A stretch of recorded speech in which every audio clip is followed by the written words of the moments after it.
Hai semua, Assalamualaikum warahmatullahi wabarakatuh. Gimana nih kabar kalian? Semoga sehat-sehat aja ya. Terus jangan bosen-bosen untuk nontonin tugas aku ini, tugas mingguan. Tapi aku harap ini bukan hanya sekedar tugas mingguan, tetapi juga untuk kalian dan aku juga buat nambah wawasan, terus nambah skill juga mungkin.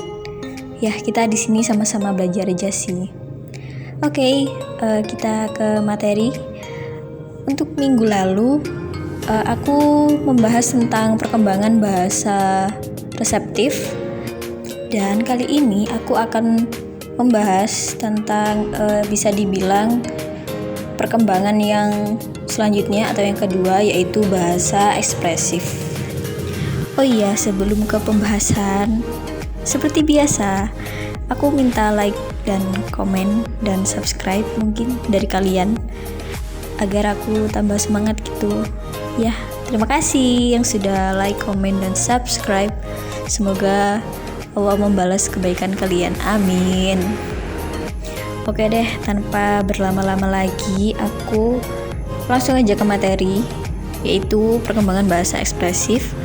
Nah, pertama-tama mungkin kalian merasa asing, apa sih bahasa ekspresif itu? Nah, bahasa ekspresif adalah kemampuan yang dimiliki anak untuk mengungkapkan apa yang menjadi keinginannya. Nah, ini termasuk PR untuk para orang tua yang harus mampu menstimulasikan kemampuan anak dalam mengungkapkan apa yang sebenarnya mereka inginkan tanpa adanya paksaan dari orang lain atau dari orang tua itu sendiri. Nah, bahasa ekspresif ini juga bisa diartikan dengan kemampuan anak untuk mengkomunikasikan pikiran dan perasaan melalui bahasa. Nah, bahasa ini tentunya mempunyai tujuan juga dalam hal perkembangan pada anak, yaitu membantu anak mengekspresikan kebutuhan, keinginan, dan perasaan secara verbal, mendorong anak untuk berbicara secara lebih jelas dan tegas sehingga mudah dipahami. Nah, selain komunikasi verbal, ada juga komunikasi nonverbal.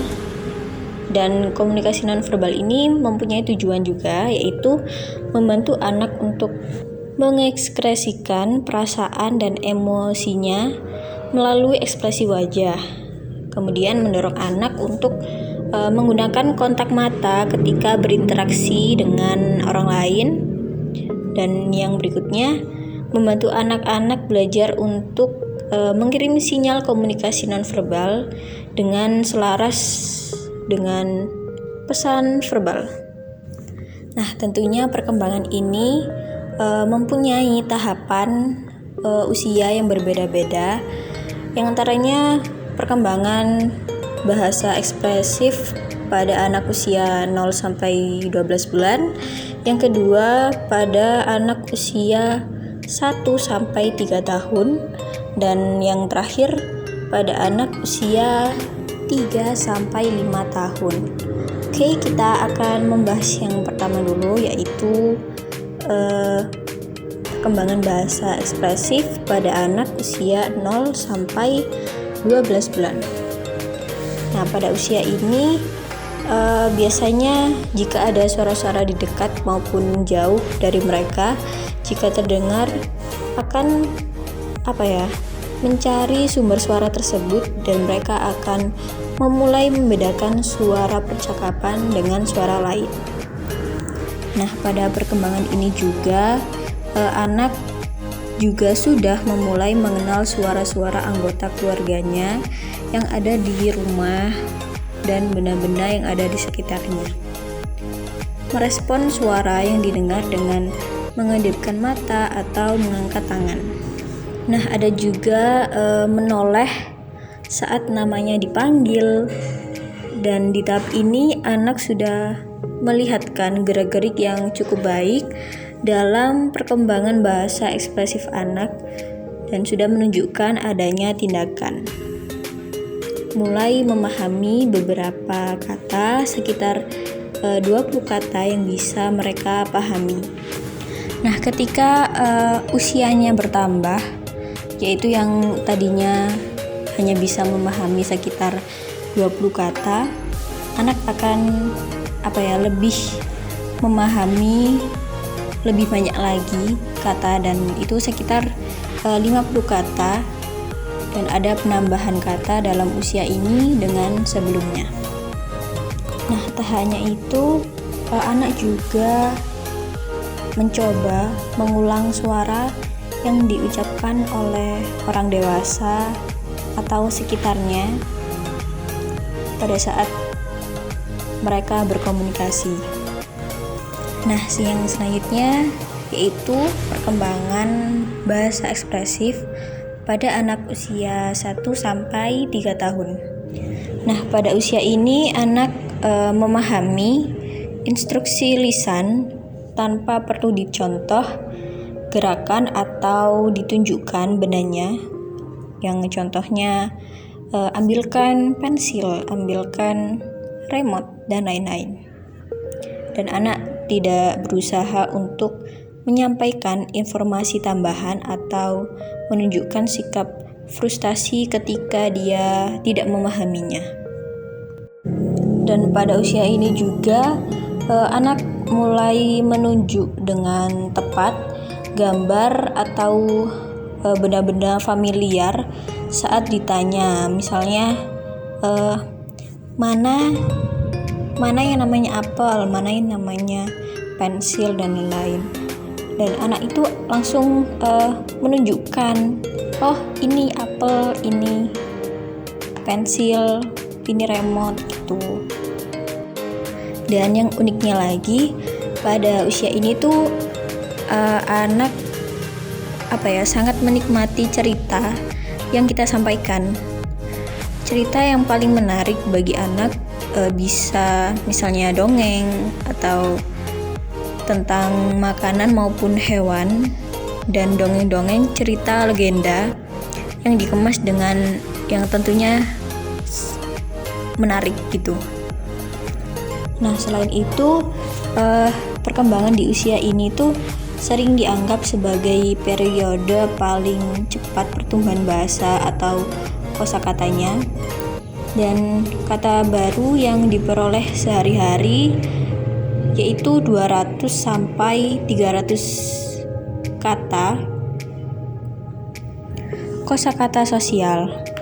Anak berusaha untuk berkomunikasi dan menunjukkan frustrasi jika tidak dipahami orang dewasa, orang lain yang tidak memahami perkembangan bahasa anak. Next, pembahasan yang terakhir yaitu perkembangan bahasa ekspresif pada usia 3-5 tahun. Pada usia ini, pengucapan dan tata bahasa meningkatkan kosakata 1400 sampai 1600. Kata sosial, anak berusaha mencari cara untuk memperbaiki kesalahpahaman, mulai menyesuaikan cara bicara dengan kebutuhan informasi pendengar. Perselisihan dengan rekan-rekan dapat diselesaikan dengan kata dan ajakan untuk bermain lebih umum.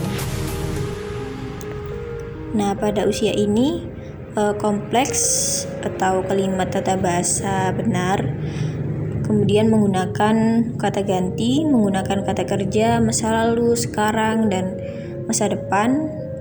Kemudian tata panjang kalimat per orang kalimat meningkat sampai 6 atau 8 kata. Kosakata menggunakan sekitar 2500 kata.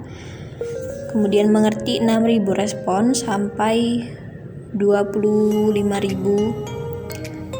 Sosialnya, anak memiliki kontrol yang mungkin lebih baik dari unsur percakapan. Nah, itu tadi penjelasan perkembangan bahasa ekspresif pada anak usia 0 sampai 12 bulan, kemudian 1 tahun sampai 3 tahun, yang terakhir yaitu 3 tahun sampai 5 tahun. Nah, pastinya ada kayak gangguan perkembangan bahasa gitu, mungkin dalam kesulitan berekspresi, pasti ada gitu.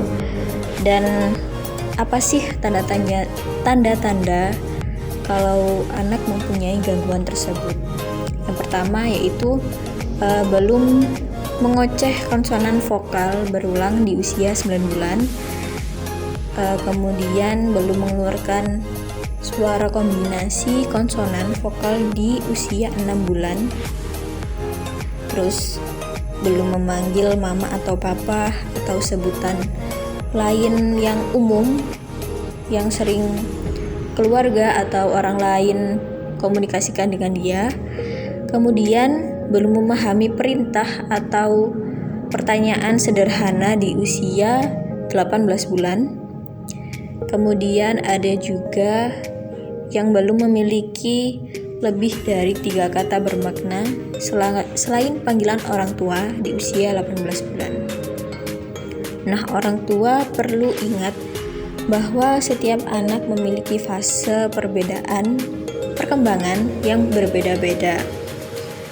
Akan tetapi, jika anak menunjukkan peringatan keterlambatan perkembangan, orang tua harus sigap gitu ya, harus dapat segera memeriksakan atau berkonsultasi ke posyandu mungkin, agar tidak menyebabkan keterlambatan yang berkelanjutan. Mungkin itu sih tentang materi hari ini.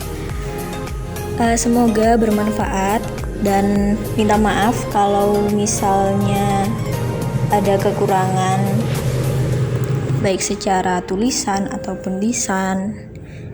Mohon dimaafkan karena aku juga belajar di sini. Oke, jangan lupa like, comment dan subscribe, dan terima kasih. Aku pamit undur diri. Wassalamualaikum warahmatullahi wabarakatuh.